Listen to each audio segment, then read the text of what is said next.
जानवर और जानवर। मोहन राकेश की कहानी।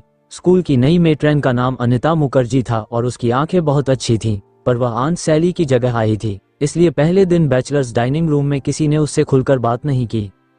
उसने जॉन से बात करने की कोशिश की तो वह हाँ में उत्तर देकर टालता रहा। मनी नानावती को वह अपनी चायदानी में से चाय देने लगी तो उसने हल्का सा धन्यवाद देकर मना कर दिया। पीटर ने अपना चेहरा ऐसे गंभीर बनाए रखा जैसे उसे बात करने की आदत ही न हो। किसी तरफ से $1 न मिलने पर वह भी चुप हो गई और जल्दी से खाना खाकर उठ गई। अब मेरी समझ में आ रहा है कि पादरी ने सैली को क्यों निकाल दिया। वह चली गई तो जॉन ने अपनी भूरी आंखें पीटर के चेहरे पर स्थिर किए हुए कहा। पीटर की आंखें नानावती से मिल गईं। नानावती दूसरी तरफ देखने लगी। वैसे उनमें से कोई नहीं जानता था कि आंट सैली को फादर फिशर ने क्यों निकाल दिया। उसके जाने के दिन से ही जॉन मुंह ही मुंह बड़बड़ाकर अपना असंतोष प्रकट करता रहता था। पीटर भी उसके साथ दबे दबे कुड़ लेता था। चलकर एक दिन सब लोग पादरी से बात क्यों नहीं करते, एक बार हकीम ने तेज होकर कहा। जॉन ने पीटर को आंख मारी और वे दोनों चुप रहे। दूसरे दिन सुबह पादरी के सिर दर्द की खबर पाकर हकीम उसकी मिजाज पुरसी के लिए गया तो जॉन पीटर से बोला, ए देखा, पहुंच गया ना उसके तलू में सूंघने। सन ऑफ ये गन हमें उल्लू बनाता था। आंट सैली के चले जाने से बैचलर्स डाइनिंग रूम का वातावरण बहुत रूखासा हो गया। आंट सैली के रहते वहां के वातावरण में बहुत घरेलूपन सा रहता था। सर्दी में तो खास तौर से आंटी के बीच आ बैठने से वह कमरा एक परिवार का भरा पूरा घर सा बन जाता था। वह अपनी कमर पर हाथ रखे बाहर से ही मजाक करती आती। पीटर के लिए आज मगज का शोरबा बना है, या वह मेरा ही मगज खाएगा, या हो मुझे नहीं पता था कि आज मणि इस तरह गजब ढा रही है, नहीं तो मैं भी जरा सच सवर कर आती। ऐसे मौके पर पाल उसके सफेद बालों पर बंधे लाल या नीले फीते की तरफ संकेत करके कहता, आंटी ये फीता बांधकर तो तुम बिल्कुल दुल्हन जैसी लगती हो। अच्छा, दुल्हन जैसी लगती हो तो कौन करेगा मुझसे शादी? तुम करोगे। और उसकी आंखें मिच जाती, होंठ फैल जाते और गले से छलछलाती हंसी का स्वर सुनाई देता। एक बार पीटर ने कहा, आंटी पाल कह रहा था कि वह आजकल में तुमसे ब्याह का प्रस्ताव करने वाला है। आंटी ने चेहरा जरा तिरछा करके आंखें पीटर के चेहरे पर स्थिर किए हुए उत्तर दिया, तो मुझे और क्या चाहिए, मुझे एक साथ पति भी मिल जाएगा और बेटा भी। फिर वही हंसी, जैसे बहते पानी के वेग में छोटे छोटे पत्थर फिसलते चले जाएं।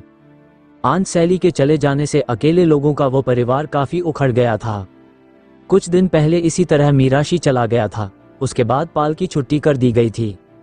मीराशी तो खैर बिगड़ैल आदमी था, मगर पाल को बैचलर्स डाइनिंग रूम के बैचलर्स जिनमें दो स्त्रियां भी सम्मिलित थी बहुत चाहते थे।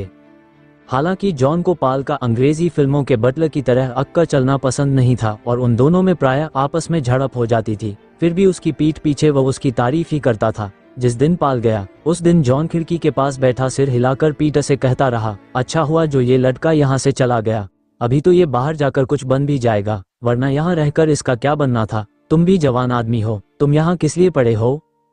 और पीटर घड़ी को चाबी देता हुआ चुपचाप दीवार की तरफ देखता रहा। पाल और मीराशी के निकाले जाने की वजह का तो खैर सबको पता था। मीराशी का अपराध बिल्कुल सीधा था, उसने फादर फिशर के माली को पीट दिया था। पाल का अपराध दूसरी तरह का था, उसने आवारा नस्ल का एक हिंदुस्तानी कुत्ता पाल लिया था जिसे वह हर समय अपने साथ रखता था। हालांकि कुत्ते में कोई खासियत नहीं थी, बहुत सादा सी सूरत, फीका बादामी रंग और लंबूतरा सा उसका कद था। फिर भी क्योंकि पाल ने उसे पाल लिया था इसलिए वह उसे बहुत लाड़ से रखता था। उसका नाम उसने बेबी रख रखा था और कई बार उसे बगल में लिए खाना खाने आ जाता था।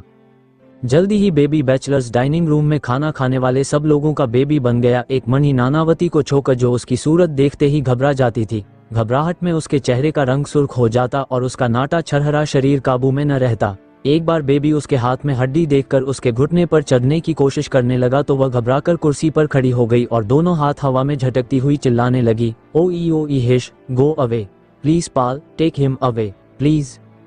पाल पुलाव का चम्मच मुंह के पास रोककर धूर्तता के साथ मुस्कुराया और बेबी को डांटकर बोला, चल इधर बेबी, इस तरह खानदान को बदनाम करता है।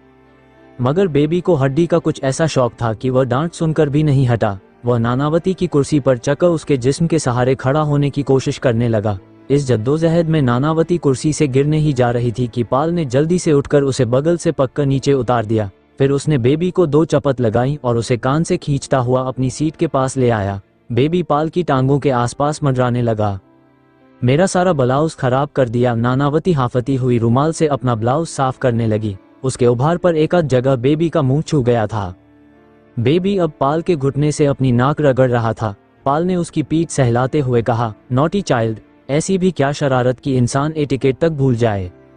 जॉन पीटर की तरफ देखकर मुस्कुराया। नानावती भड़क उठी। देखो पाल, मुझे इस तरह का मजाक कतई पसंद नहीं। गुस्से से उसका पूरा शरीर तमतमा गया था। अगर वो और शब्द बोलती तो साथ रो देती, मगर उसे गंभीर देखकर भी पाल गंभीर नहीं हुआ। बोला, मुझे खुद ऐसा मजाक पसंद नहीं मादाम, मैं इसकी हरकत के लिए बहुत शर्मिंदा हूँ। और उसके निचले होंठ पर हल्की सी मुस्कुराहट आ गई। नानावती क्षण भर रुधे हुए आवेश के साथ पाल को देखती रही, फिर अपना नेपकिन मेज पर पटक कर तेजी से कमरे से चली गई। उसके जाते ही जॉन ने अपनी भूरी आंखें फैलाकर सिर हिलाया और कहा, आज तुम्हारे साथ कुछ न कुछ होकर रहेगा। वह अब सीधी उस शुतुरमुर्ग के पास शिकायत करने जाएगी कुतिया। मगर नानावती ने कोई शिकायत नहीं की, बल्कि दूसरे दिन सुबह उसने पाल से अपने व्यवहार के लिए क्षमा मांग ली। जॉन को अपनी भविष्यवाणी के गलत निकलने का खेद तो हुआ, पर इससे नानावती के प्रति उसका व्यवहार पहले से बदल गया। उसने उसकी अनुपस्थिति में उसके लिए वेश्यावाचक शब्दों का प्रयोग बंद कर दिया। यहाँ तक कि एक दिन वह एटकिंसन के साथ इस संबंध में विचार करता रहा कि इतनी अच्छी और मेहनती लड़की को उसके पति ने घर से क्यों निकाल रखा है। नानावती ने भी उसके बाद बेबी को देखते ही ओई ओई हिश करना बंद कर दिया। गाहे बगाहे वह उसे देखकर मुस्करा भी देती। एक बार तो उसने बेबी की पीठ पर हाथ भी फेर दिया। हालांकि ऐसा करते हुए वो सिर से पांव तक सिहर गई। बैचलर्स डाइनिंग रूम में पाल के जोर जोर के कह कहे रात को दूर तक सुनाई देते। बेबी को लेकर नानावती से तरह तरह के मजाक किए जाते। मजाक सुनकर जॉन की भूरी आंखों में चमक आ जाती और वह सिर हिलाता हुआ मुस्कराता रहता। मगर एक दिन सुबह बैचलर्स डाइनिंग रूम में सुना गया कि रात को फादर फिशर ने बेबी को गोली मार दी है। जॉन अपनी चुंधियाई आंखों को मेज पर स्थिर किए चुपचाप ऑमलेट खाता रहा। नानावती का छुरी वाला हाथ जरा जरा कांपने लगा। एक बार सहमी नजर से जॉन और पीटर को देखकर वह अपनी नजरें प्लेट पर गड़ाए रही। पीटर स्लाइस का टुकड़ा काटने में इस तरह व्यस्त हो रहा जैसे बहुत महत्वपूर्ण काम कर रहा हो। पाल अभी नहीं आया, जॉन ने किरपू से पूछा। किरपू ने नमकदानी पीटर के पास से हटाकर जॉन के सामने रख दी। नहीं, वो आज आएगा। जॉन ने ऑमलेट का बड़ा सा टुकड़ा काटकर मुंह में भर लिया। बेज़बान जानवर को इस तरह मारने से मैं कहता हूँ ऑमलेट जॉन के गले में अटक गया। किरपू चटनी की बोतल रखने के बहाने जॉन के कान के पास फुसफुसाया, पादरी आ रहा है। सबकी नजरें प्लेटों पर जम गईं। पादरी लबादा पहने, बाइबल लिए, गिरजे की तरफ जा रहा था। वह खिड़की के पास से गुजरा तो तीनों अपनी अपनी कुर्सी से आधा आधा उठ गए। Good morning father, good morning my sons, आज अच्छा सुहाना दिन है। परमात्मा का शुक्र करना चाहिए। पादरी खट्टी की बार से आगे निकल गया तो जॉन बोला, यह अपने को पादरी कहता है। सवेरे परमात्मा से संसार भर का चरित्र सुधारने के लिए प्रार्थना करेगा और रात को हरामजादा। नानावती सिहर गई। ऐसी गाली नहीं देनी चाहिए, वह दबे हुए और शंकित स्वर में बोली। तुम इसे गाली कहती हो? जॉन आवेश के साथ बोला, मैं कहता हूँ इसमें जरा भी गाली नहीं है। तुम्हें इसकी करतूतों का पता नहीं है। ये पादरी है? नानावती का चेहरा फीका पड़ गया। उसने शंकित नजर से इधर उधर देखा पर चुप रही। जॉन के चौड़े माथे पर कई लकीरें खींच गई थीं। वह बोतल से इस तरह चटनी उंडेलने लगा जैसे उसी पर अपना सारा गुस्सा निकाल लेना चाहता हो। पीटर सारा समय खिड़की से बाहर देखता रहा। डिंग डांग गिरजे की घंटियां बजने लगी। नानावती जल्दी से नेपकिन से मुंह पोंछकर उठ खड़ी हुई और पल भर दुविधा में रहकर बाहर चली गई। चुहिया, कितना डरती है, जॉन बोला। मिसेज मफी एटकिंसन के साथ बात करती हुई खिड़की के पास से निकलकर चली गई। गिरजे की घंटियां लगातार बज रही थी, डिंग डांग। जॉन जल्दी जल्दी चाय के घूंट भरने लगा। जल्दी में चाय की कुछ बूंदें उसके गाउन पर गिर गईं। गाश, वो प्याली रखकर रुमाल से गाउन साफ करने लगा। गिरजे नहीं चल रहे? पीटर ने उठते हुए पूछा। जॉन ने जल्दी जल्दी 2-3 घूंट भरे और बाकी चाय छोकर उठ खड़ा हुआ। उनके दरवाजे से बाहर निकलते ही किरपू और ईसर सिंह में बचे हुए मक्खन के लिए छीना झपटी होने लगी, जिसमें एक प्याली गिरकर टूट गई। हकीम और बैरों को आते देखकर ईसर सिंह जल्दी से पैंटी में चला गया और किरपू कपड़े से मेज साफ करने लगा। हकीम कंधे झुकाकर चलता हुआ बैरों को रात की घटना सुना रहा था। डाइनिंग रूम के पास आकर उसका स्वर और धीमा हो गया। यूसी, बेबी को डॉली के साथ देखते ही पादरी को एकदम गुस्सा आ गया और वह अंदर जाकर अपनी राइफल निकाल लाया। एक ही फायर में उसने उसे चित कर दिया। डॉली कुछ देर बिटर पादरी को देखती रही, फिर बाड़ के पीछे भाग गई। बाद में सुना है पादरी ने उसे गर्म पानी से नहलवाया और डॉक्टर को बुलाकर उसे इंजेक्शन भी लगवाए। कहाँ पादरी की बिस्कुट और सैंडविच खाकर पली हुई कुतिया और कहाँ बेचारा बेबी। बैरो मुस्कुराया। मगर उस बेचारे को क्या पता था, वे दोनों हंस दिए। बेबी को मालूम होता कि यह कुतिया कनाडा से आई है और इसकी कीमत 300 रुपया है तो शायद वह, और वे दोनों फिर हंस दिए। ये तो था कि कल पादरी ने देख लिया, पर इससे पहले अगर। बैरो ने हकीम को आंख मारी। वह चुप कर गया। बाड़ के मोड़ के पास जॉन और पीटर खड़े थे। पीटर अपने जूते का फीता फिर से बांध रहा था। Good morning Peter. Good morning Barrow. आज बहुत चुस्त लग रहे हो। बाल आज ही कटाए हैं? नहीं, 2-3 दिन हो गए। बहुत अच्छे कटे हैं, शुक्रिया। सहसा डिंग डांग की आवाज रुक गई। वे सब तेजी से गिरजे के अंदर चले गए। 15वां साम गाने के बाद प्रार्थना शुरू हुई। सब लोग घुटनों के बल होकर आंखों पर हाथ रखे पादरी के साथ साथ बोलने लगे। Our father who art in heaven, hallowed be thy name, thy kingdom come, thy will be done in this world as in heaven. Barrow ने प्रार्थना करते हुए बीच में अपनी बीवी के कान के पास फुसफुसाकर कहा, मेरी, तुम्हारा पेटीकोट नीचे से दिखाई दे रहा है। मेरी एक हाथ आंखों पर रखे दूसरे हाथ से अपना स्कर्ट नीचे सरकाने लगी। Now and for ever more, amen. गिरजे में उस दिन और उससे अगले दिन पाल की सीट खाली रही। इस बात को नोट हर एक ने किया, मगर किसी ने इस बारे में दूसरे से बात नहीं की। पाल ईसाई नहीं था, मगर फादर फिशर के आदेश के मुताबिक स्टाफ के हर आदमी का गिरजे में उपस्थित होना अनिवार्य था। जो ईसाई नहीं थे, उनका रोज आना और भी जरूरी था। पादरी गिरजे से निकलता हुआ उन लोगों की सीटों पर एक नजर जरूर डाल लेता था। तीसरे दिन भी पाल अपनी सीट पर दिखाई नहीं दिया, तो पादरी गिरजे से निकलकर सीधा स्टाफ रूम में पहुंच गया। वहां पाल एक कोने में मेज के पास खड़ा कोई मैगजीन देख रहा था। पादरी पास पहुंच गया तो भी उसकी तनी हुई गर्दन में खम नहीं आया। गुड मॉर्निंग पादरी। वह क्षण भर के लिए आंख उठाकर फिर मैगजीन देखने लगा। तुम 3 दिन से गिरजे में नहीं आए। उत्तेजना में पादरी का हाथ पीठ के पीछे चला गया। वह बहुत कठिनाई से अपने स्वर को वश में रख पाया था। जी हाँ, मैं 3 दिन से नहीं आया। मैगजीन नीचे करके पाल ने गंभीर नजर से पादरी की तरफ देख लिया। मैं वजह जान सकता हूँ। वजह कुछ भी नहीं है। पादरी ने उत्तेजना के मारे बाइबल को दोनों हाथों में भींच लिया और त्योरी को डालकर कहा, तुम जानते हो कि जो अच्छा भला होकर भी सुबह गिरजे में नहीं आता उसे यहाँ रहने का अधिकार नहीं है। गुस्से के मारे पाल के जबड़ों के मांस में खिंचाव आ गया था। उसने मैगजीन मेज पर रखकर हाथ जेबों में डाल लिए और बिल्कुल सीधा खड़ा हो गया। बड़ी खिड़की के पास जॉन नजर झुकाए बैठा था और 8-10 लोग नोटिस बोर्ड और चिट्ठियों वाले रैक के पास खड़े अपने को किसी न किसी तरह उदासीन जाहिर करने की कोशिश कर रहे थे।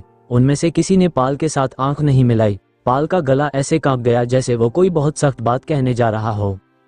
पादरी, हम गिरजे में जो प्रार्थना करते हैं उसका कोई मतलब भी होता है? एक लकीर दूर तक खींचती चली गई। पादरी का चेहरा गुस्से से स्याह हो गया। तुम्हारा कहने का मतलब है? उसके दांत भिंच गए और वाक्य उससे पूरा नहीं हुआ। नोटिस बोर्ड के पास खड़े लोगों के चेहरे फक पड़ गए। मेरा मतलब है पादरी कि रात को तो हम गरीब जानवरों को गोली मारते हैं और सुबह गिरजे में उनकी रक्षा के लिए ईश्वर से प्रार्थना करते हैं। इसका कुछ मतलब निकलता है? पादरी पल भर खून भरी आंखों से पाल को देखता रहा। उसकी सांस तेज हो गई थी।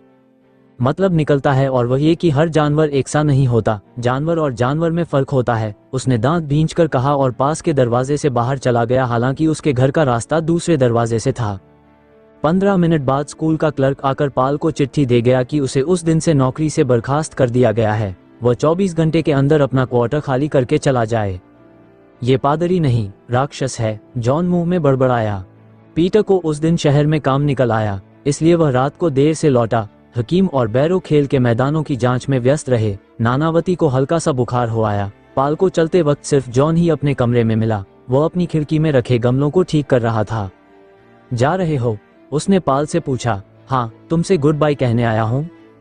जॉन गमलों को छोकर अपनी चारपाई पर जा बैठा। मैं जवान होता तो मैं भी तुम्हारे साथ चला चलता, उसने कहा, मगर मुझे यहाँ से निकलकर पता नहीं कब्र की राह भी मिलेगी या नहीं। मेरी हड्डियों में दम खम होता तो तुम देखते। पाल ने मुस्कुराकर उसका हाथ दबाया और उसके पास से चल दिया। Wish you best of luck. Thank you. Paul के चले जाने के बाद आंट सैली ने बैचलर्स डाइनिंग रूम में आना बंद कर दिया और कई दिन खाना अपने क्वार्टर में ही मंगवाती रही। जॉन और पीटर भी अलग अलग वक्त पर आते, जिससे बहुत कम उनमें मुलाकात हो पाती। नानावती अब पहले से भी सहमी हुई आती और जल्दी जल्दी खाना खाकर उठ जाती। फादर फिशर ने उसे पाल वाला क्वार्टर दे दिया था, इसलिए वह अपने को अपराधिनी सी महसूस करती थी। जॉन ने उसके बारे में अपनी राय फिर बदल ली थी, मगर धीरे धीरे स्थिति फिर पुरानी सतह पर आने लगी थी। बैचलर्स डाइनिंग रूम में फिर कहकहे और बहस मुबाहिसे सुनाई देने लगे थे जब एक रात सुना गया कि आंट सैली को भी नोटिस मिल गया है। सैली को? जॉन के होंठ खुले रह गए। किस बात पर? बात का पता नहीं है। पीटर सूप में चम्मच चलाता रहा। जॉन का चेहरा गंभीर हो गया। वो मक्खन की टिकिया खोलता हुआ बोला, मुझे लगता है कि इसके बाद अब मेरी बारी आएगी। मुझे पता है कि उसकी आंखों में कौन कौन खटकता है। सैली का कसूर ये था कि वह रोज उसकी हाजिरी नहीं देती थी और न ही वह नानावती की तरफ देखकर चुप रह गया। पीटर कुछ कहने को हुआ, मगर बाहर से हकीम को आते देखकर चुपचाप नेपकिन से होंठ पोंछने लगा। हकीम के आने पर कई क्षण चुप्पी छाई रही। किरपू हकीम के सामने प्लेट और छुरी कांटे रख गया। तुम्हारे क्वार्टर में नए पर्दे बहुत अच्छे लगे हैं, जॉन हकीम से बोला। तुम्हें पसंद है? बहुत शुक्रिया। मेरा ख्याल है चॉप्स में नमक ज्यादा है। अच्छा, लेकिन पुडिंग अच्छा है। खाना खाकर जॉन और पीटर लॉन में टहलते रहे। आंट सैली के क्वार्टर को जाने वाले मोड़ के पास रुककर जॉन ने पूछा, सैली से मिलने चलोगे? चलो, उस हरामी ने हमें इस वक्त जाते देख लिया तो कल सुबह न चलें? हाँ, इस वक्त देर भी हो गई है। बेचारी सैली, इस पादरी जैसा जालिम आदमी मैंने आज तक नहीं देखा। फौज में बड़े बड़े सख्त अफसर थे, मगर ऐसा आदमी कोई नहीं था। पीटर जंगले के पास घास पर बैठ गया। मुझे फिर से फौज की जिंदगी मिल जाए तो मैं एक दिन भी यहाँ न रहूं। घास पर बैठकर जॉन पीटर को अपनी फौज की जिंदगी के वही किस्से सुनाने लगा जो वह पहले भी कई बार सुना चुका था। पूरी बोतल। रोज रात को रम की एक पूरी बोतल मैं पी जाता था। मेरा एक साथी था जो पास के गांव से दो लड़कियों को ले आया करता था। कभी कभी हम रात को निकलकर उसके गांव चले जाते थे। अफसर लोग देखते थे मगर कुछ कह नहीं सकते थे। वे खुद भी तो यही कुछ करते थे। वो जिंदगी थी। ये भी कोई जिंदगी है? मगर पीटर उसकी बात न सुनकर बिना आवाज पैदा किए मुंह ही मुंह एक गीत गुनगुना रहा था। वैसे दिन फिर से मिल जाएं तो कुछ नहीं चाहिए।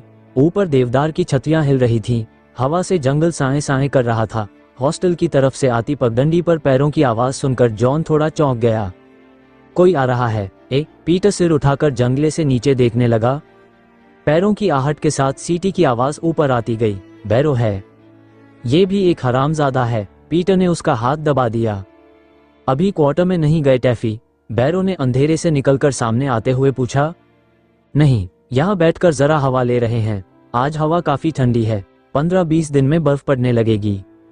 जॉन जंगले का सहारा लेकर उठ खड़ा हुआ। अच्छा, good night Peter. Good night Barrow. Good night. कुछ रास्ता पीटर और बैरो साथ साथ चलते रहे। बैरो चलते चलते बोला, जॉन अब काफी सटिया गया है। क्यों? इसे अब रिटायर हो जाना चाहिए। हाँ। पीटर के शरीर में एक सिहरन भर गई। मगर ये तो यहीं अपनी कब्र बनाएगा। नहीं। पीटर ने मुंह तक आई गाली होठों में दबा ली। बैरो का क्वार्टर आ गया। अच्छा, गुड नाइट। Good night. सुबह नाश्ते के वक्त जॉन ने पीटर से पूछा, सैली चली गई? पता नहीं। पीटर बोला, मेरा ख्याल है अभी नहीं गई। वह आ रही है। नानावती नेपकिन से मुंह पोंछकर उसे हाथ में मसलने लगी। जॉन और पीटर की आंखें झुक गईं। आंट सैली का रिक्शा डाइनिंग रूम के दरवाजे के पास आकर रुक गया। वह कंधे पर झोला लटकाए उतरकर डाइनिंग रूम में आ गई। गुड मॉर्निंग एवरीबडी, उसने दहलीज लांघते ही हाथ हिलाया। गुड मॉर्निंग सैली, जॉन ने भूरी आंखें उसके चेहरे पर स्थिर किए हुए भारी आवाज में कहा। जो वह मुंह से नहीं कह सका वो उसने अपनी नजर से कह देने की चेष्टा की। बस आज ही जा रही हो? नानावती ने डरे सहमे हुए स्वर में पूछा और एक बार दाएं बाएं देख लिया। आंट सैली ने आंखें झपकते हुए मुस्कुराकर सिर हिला दिया। मैं सुबह मिलने आ रहा था, पीटर बोला, मगर तैयार होने में देर हो गई। मेरा ख्याल था कि तुम शायद शाम को जा रही हो। आंट सैली ने धीरे से उसका कंधा थपथपा दिया और उसी तरह मुस्कुराते हुए कहा, मैं जानती हूँ मेरे बच्चे, मैं चाहती हूँ कि तुम खुश रहो। आंट, कभी कभार खत लिख दिया करना। पीटर ने उसका मुरझाया हुआ नर्म हाथ अपने मजबूत हाथ में लेकर हिलाया। आंट सैली की आंखें डगमगा आईं और उसने उन पर रुमाल रख लिया। अच्छा, गुड बाय, कहकर वह दहलीज पार करके रिक्शा की तरफ चली गई। गुड बाय सैली, जॉन ने पीछे से कहा। Goodbye aunty. Goodbye. Aunt Sally ने रिक्शा में बैठकर उनकी तरफ हाथ हिलाया। मजदूर रिक्शा खींचने लगे।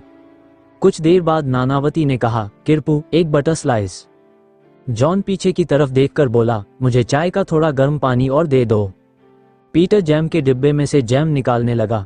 जिस दिन अनिता आई उसी शाम से आकाश में सलेटी बादल घिरने लगे। रात को हल्की हल्की बर्फ भी पड़ गई। अगले दिन शाम तक बादल और गहरे हो गए। पीटर खेतानी गांव तक घूमकर वापस आ रहा था जब अनिता उसे ऊपर की पगडंडी पर टहलती दिखाई दे गई।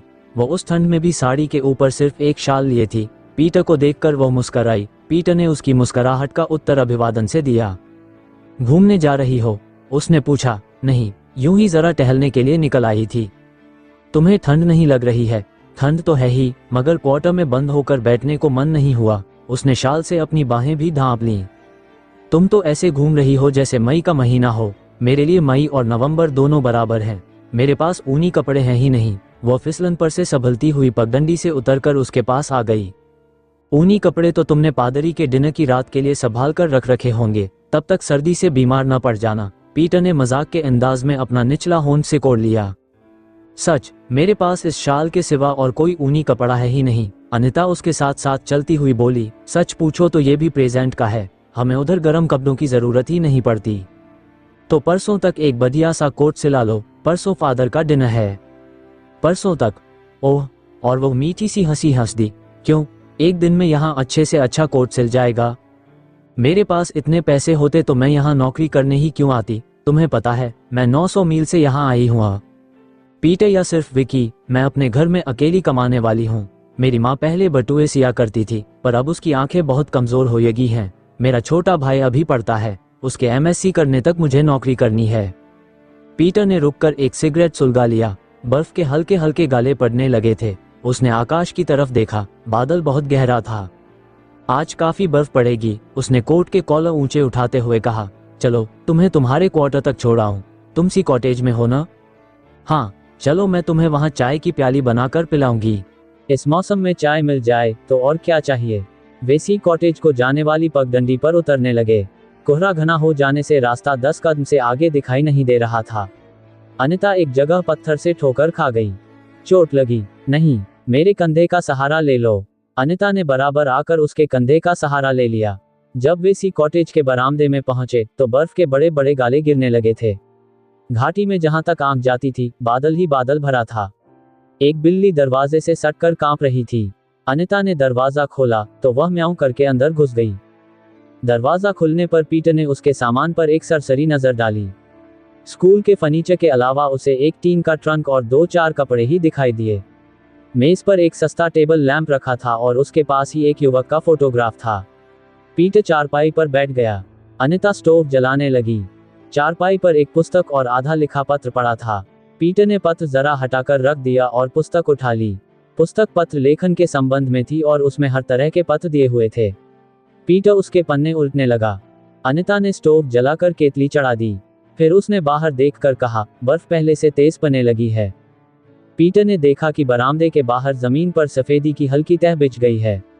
उसने सिगरेट का टुकड़ा बाहर फेंका तो वह धुंध में जाते ही बुझ गया। आज सारी रात बर्फ पड़ती रहेगी, उसने कहा। अनिता स्टोव पर हाथ सेंकने लगी। बरामदे में पैरों की आहट सुनकर पीटर बाहर निकल आया। जॉन भारी कदमों से चलता आ रहा था। ए पीटर, हेलो टैफी, इस वक्त बर्फ में कैसे निकल पड़े? तुम्हारे क्वार्टर में गया था। तुम वहां नहीं मिले तो सोचा शायद यहाँ मिल जाओ। और वह मुस्करा दिया। वैसे घूमने के लिए मौसम अच्छा है, पीटर ने कहा। वे दोनों कमरे में आ गए। अनिता प्यालियां धो रही थी। एक प्याली उसके हाथ से गिरकर टूट गई। ओह, प्याली टूट गई। हाँ, 2 थी, उनमें से भी एक टूट गई। कोई बात नहीं, सॉसर तो हैं, उनसे प्यालियों का काम चल जाएगा। पीटर फिर चारपाई पर बैठ गया। जॉन मेज पर रखे फोटोग्राफ के पास चला गया। फियांसे ए, अनिता ने मुस्कुराकर सिर हिला दिया। ये चिट्ठी भी उसी को लिखी जा रही थी। जॉन ने चारपाई पर रखे पत्र की तरफ संकेत किया। पीटर पुस्तक का वह पृष्ठ पढ़ने लगा जिस पर से वह पत्र नकल किया जा रहा था। जॉन स्टोव के पास जा खड़ा हुआ और अनिता के शाल की तारीफ करने लगा। चाय तैयार हो गई तो अनिता ने प्याली बनाकर जॉन को दे दी। अपने और पीटर के लिए सॉसर में चाय डालती हुई बोली, हमारे घर में कुल 2 ही प्यालियां थीं। वही मैं उठा लाई थी। आते ही एक टूट गई। जॉन और पीटर ने एक दूसरे की तरफ देखकर आंखें हटा लीं। ये सी कॉटेज है तो अच्छी, मगर जरा दूर पड़ जाती है। पीटर दोनों हाथों से सॉसर संभालता हुआ बोला, तुम पादरी से कहो कि तुम्हें DI कॉटेज में जगह दे दें। वे दोनों खाली पड़ी हैं। उनमें 2 बड़े कमरे हैं। अच्छा, अनिता बोली, वैसे मेरे लिए तो यही कमरा बहुत बड़ा है। घर में हमारे पास इससे भी छोटा एक ही कमरा है जिसमें हम 3 जने रहते हैं। उसमें से भी आधा कमरा मेरे भाई ने ले रखा है और आधे कमरे में हम माँ बेटी गुजारा करती हैं। अब मैं आ गई हूँ तो माँ को जगह की कुछ सहूलियत हो गई होगी। मैं अपनी माँ को बहुत प्यार करती हूँ। पहला वेतन मिलने पर मैं उसके लिए कुछ अच्छे कपड़े भेजना चाहती हूँ। उसके पास अच्छे कपड़े नहीं हैं। पीटर और जॉन की आंखें पल भर मिली रहीं। जॉन का निचला होंठ थोड़ा सिकुड़ गया। चाय बहुत अच्छी है, खूब गर्म है और फ्लेवर भी बहुत अच्छा है। रोज बर्फ पड़े तो मैं रोज यहाँ आकर चाय पिया करूँ। पीटर के सॉसर से चाय छलक गई। सॉरी, बर्फ और कोहरे की वजह से बाहर बिल्कुल अंधेरा हो गया था। बर्फ के गाले दूध फेन की तरह नी शब्द गिर रहे थे। जॉन और पीटर अनिता के क्वार्टर से निकलकर ऊपर की तरफ चले तो पगडंडी पर 2-2 इंच बर्फ जमा हो चुकी थी। अंधेरे में ठीक से रास्ता दिखाई नहीं दे रहा था, इसलिए जॉन ने पीटर की बांह पकड़ ली। अच्छी लड़की है, बहुत सीधी है। मुझे डर है कि यह भी कहीं नानावती की तरह है। रहने दो, तुम उसके साथ इसका मुकाबला करते हो। वह आई थी तो वह भी ऐसी ही थी। मैं इसे इन लोगों के बारे में सब कुछ बता दूंगा। जॉन को थोड़ी खांसी आ गई। वे कुछ देर खामोश चलते रहे। उनके पैरों के नीचे कच्ची बर्फ कचकच करती रही। कुछ फासले से आकर टार्च की रोशनी उनकी आंखों से टकराए। पल भर के लिए उनकी आंखें चुंधियाई रहीं। फिर उन्होंने ऊपर से उतरकर आती आकृति को देखा। Good evening Barrow. Good evening Taffy. किधर से घूमकर आ रहे हो? यूं ही बर्फ पड़ती देखकर थोड़ी दूर निकल गए थे। बर्फ में घूमना सेहत के लिए अच्छा है। पीटर ने जॉन की उंगली दबा दी। तुम भी सेहत बनाने निकले हो? इस बार जॉन ने पीटर की उंगली दबा दी। हाँ, मौसम अच्छा है, मैंने भी सोचा थोड़ा घूम लूं। अच्छा, good night. Good night. Torch की रोशनी काफी नीचे पहुंच गई तो जॉन पैर से रास्ता टटोलता हुआ बोला, यह पादरी का खुफिया है, खुफिया। मैं इस हरामी की रग रग पहचानता हूँ।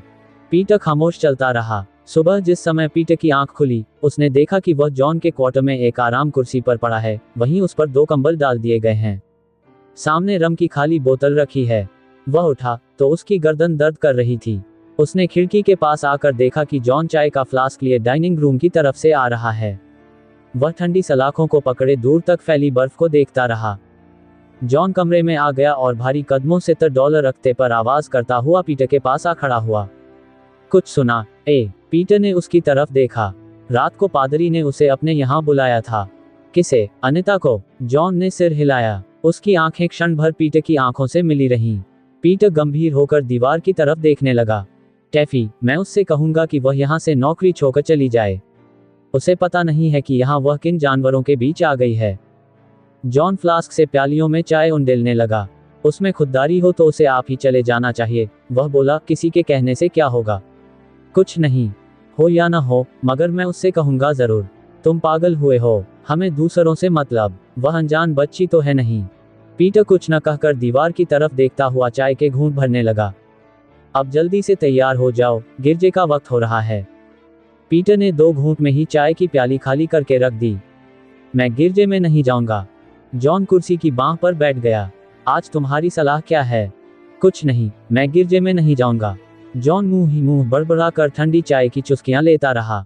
2 दिन की बर्फबारी के बाद फादर फिशर के डिनर की रात को मौसम खुल गया। डिनर से पहले घंटा भर सब लोग म्यूजिकल चेयर्स का खेल खेलते रहे। उस खेल में मणि नानावती को पहला पुरस्कार मिला। पुरस्कार मिलने पर उससे जो मजाक किए गए, उनसे उसका चेहरा इतना सुर्ख हो गया कि वह थोड़ी देर के लिए कमरे से बाहर भाग गई। मिसेज मफी उस दिन बहुत सुंदर हैट और रिबन लगाकर आई थी। उसकी बहुत प्रशंसा की गई। डिनर के बाद लोग काफी देर तक आग के पास खड़े बातें करते रहे। पादरी ने सबसे नई मैट्रन का परिचय कराया। अनिता अपने शाल में सिकुड़ी सबके अभिवादन का उत्तर मुस्कुराकर देती रही। एटकिंसन मिसेज मफी को आंख से इशारा करके मुस्कुराया। हिचकॉक अपनी मुस्कुराहट जाहिर न होने देने के लिए सिगार के लंबे लंबे कश खींचने लगा। जॉन उधर से नजर हटाकर हिचकॉक से बात करने लगा। तुम्हें तली हुई मछली अच्छी लगी? मुझे तो जरा अच्छी नहीं लगी। मुझे मछली हर तरह की अच्छी लगती है, कच्ची हो या तली हुई, हाँ मछली हो।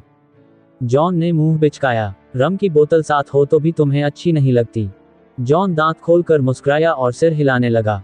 मजलिस बर्खास्त होने पर जब सब लोग बाहर निकले तो हिचकॉक ने धीमे स्वर में जॉन से पूछा, क्या बात है, आज पीटर दिखाई नहीं दिया? जॉन उसका हाथ दबाकर उसे जरा दूर ले गया और दबे हुए स्वर में बोला, उसे पादरी ने जवाब दे दिया है। पीटर को भी? जॉन ने सिर हिलाया। वह कल सुबह यहाँ से चला जाएगा। क्या कोई खास बात हुई थी? जॉन ने उसका हाथ दबा दिया। पादरी और बैरो के साथ साथ अनिता सिर झुकाए शाल में छिपी सिमटी बरामदे से निकलकर चली गई। जॉन की भूरी आंखें कई गज उनका पीछा करती रहीं। यह आप भी गर्म पानी से नहाता है या नहीं? क्यों? बात हिचकॉक की समझ में नहीं आई। इसने डाली को गर्म पानी से नहलाया था ना? हिचकॉक हो करके हंस दिया। बरामदे में से गुजरते हुए हकीम ने आवाज दी, खूब कह कहे लग रहे हैं। मैं तली हुई मछली हजम कर रहा हूँ, हिचकाक ने उत्तर दिया और ऊंची आवाज में जॉन को बतलाने लगा कि बगैर कांटे की मांसेर मछली कितनी ताकतवर होती है। सुबह जॉन, अनिता, नानावती और हकीम बैचलर्स डाइनिंग रूम में नाश्ता कर रहे थे जब पीटर का रिक्शा दरवाजे के पास से निकलकर चला गया। पीटर रिक्शे में सीधा बैठा रहा। न उसे किसी ने अभिवादन किया और न ही वह किसी को अभिवादन करने के लिए रुका। अनिता की झुकी हुई आंखें और झुक गईं। जॉन ऐसे गर्दन झुकाए रहा जैसे उस तरफ उसका ध्यान ही न हो। बैचलर्स डाइनिंग रूम में कई क्षण खामोशी छाई रही। सहसा पादरी को खिड़की के पास से गुजरते देखकर सब लोग अपनी अपनी सीट से आधा आधा उठ गए। Good morning father. Good morning my sons. कल रात का डिनर बहुत ही अच्छा रहा, हकीम ने चेहरे पर विनीत मुस्कुराहट लाकर कहा। सब तुम ही लोगों की वजह से है। मैं तो कहता हूँ कि ऐसे डिनर रोज हुआ करें। पादरी आगे निकल गया तो भी कुछ देर हकीम के चेहरे पर वह मुस्कुराहट बनी रही। मेरे लिए उबला हुआ अंडा अभी तक क्यों नहीं आया? सहसा जॉन गुस्से से बड़बड़ाया। अनिता स्लाइस पर मक्खन लगाती हुई सिहर गई। किरपू ने एक प्लेट में उबला हुआ अंडा लाकर जॉन के सामने रख दिया।